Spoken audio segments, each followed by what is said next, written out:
সকাল থেকে একটা বিষয় নিয়ে আমরা প্রচন্ড রকমের আলোচনার সম্মুখীন এবং আপনাদের মনে অনেক দ্বিধা দ্বন্দ্ব ছিল যে মোবাইল ফোনের ব্যবহারের বিষয়ে একটা নির্দেশনা দেওয়া হয়েছিল।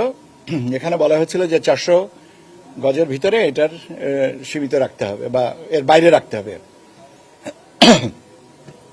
এটা আমরা সংশোধন করছি।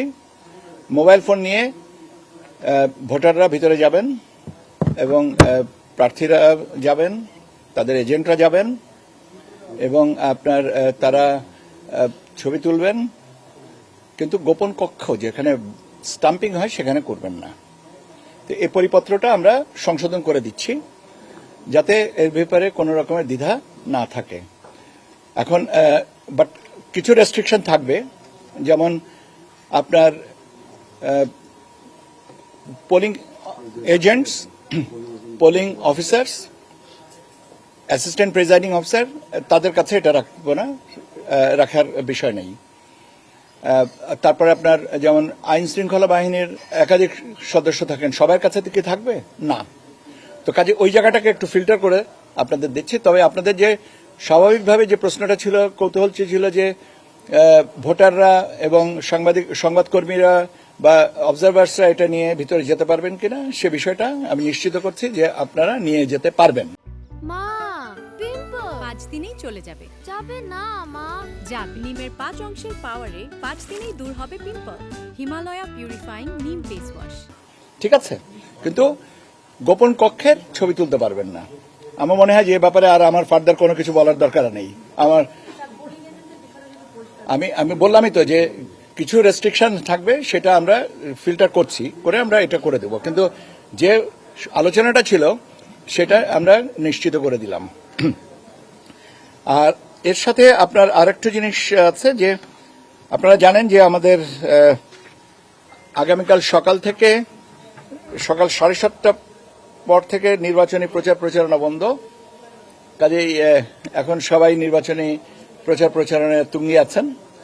এটা একটা ভালো দিক এবং আমরা আশা করি যে সবাই আমরা নির্বাচনী প্রচারণার পরে নির্বাচনের বাকি দায়িত্বগুলো পালনের জন্য সবাই সচেষ্ট হয়ে যাব।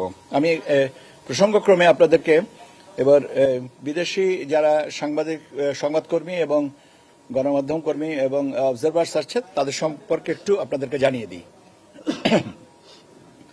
এই জাতীয় সংসদ নির্বাচন এবং গণভোট উপলক্ষে এখন পর্যন্ত আমাদের হিসাব মতে 540 জন বিদেশি পর্যবেক্ষক এবং সাংবাদিক এসছেন।